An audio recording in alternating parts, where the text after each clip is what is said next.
நல்லா நீட்டாக பார்த்துக்கும். அந்த பேசுறது இது ஒன்று தான், வேற ஒன்றும் கிடையாது. நீங்க எதாவது சொல்றீங்களா? அவங்க அந்த மருந்து வச்சிருக்கிறாங்கன்ற அந்த ஒரு ஃபியர் இருக்கு. ஆக்சுவலி அதை அவங்க எடுத்துடணும் அவங்க மைண்ட்ல இருந்து. சரி, எந்த ஒரு விஷயத்துக்குமே நம்ம அதை நம்பாத வரைக்கும் அதுக்கு பவர் கிடையாது.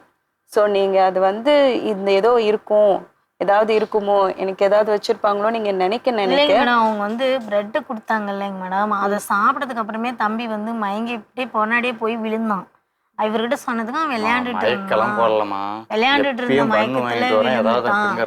அந்த மாதிரி எல்லாம் வந்ததும் எப்பயுமே எங்கேயாவது வெளியில போயிட்டு வந்தா பிள்ளைங்களுக்கு முதல்ல கூப்பிட்டு நம்பாதீங்க கொடுப்போம். ஃபர்ஸ்ட். சும்மா நாச்சுக்கும் சும்மா மயக்கம் வந்துச்சு அது அப்படி இது விளையாண்டுக்கிட்டே தான் இருக்கிறான் அவனும். இல்லை கீழே மயக்கம் போட்டு பொத்துன்னு விழுந்துட்டான். அது அவங்களுடைய பேச்சு பேசி பேசி இவங்களுக்கு ஒரு பயத்தை அதே உண்டாக்கிடுச்சு. தான் வேற ஒன்றும் இல்லை. அந்த கிராமத்துல இருக்கிறவங்களுக்கு இன்னுமே அந்த மாதிரி ஏதாவது வச்சிருவாங்க, நம்மளை பிடிக்கலன்னா நம்மளை ஏதாவது பண்றதுக்கு ஏதாவது சாப்பாட்டுல வச்சிடுவாங்கன்ற பிலீஃப் சிஸ்டம் தான் இது. ஆனா வந்து இவங்க என்னன்னா, பையன் வேணா, எதுக்கு உனக்கு ஒரு பையன் இருக்குல்ல, எதுக்கு உனக்கு பையன் அப்படின்னு கேட்டதுனால இந்த பையனை வந்து ஏதாவது பண்ணுவாங்களோன்ற ஒரு பெரிய ஒரு ஆன்சைட்டி அவங்க மனசுக்குள்ள வந்துடுச்சு.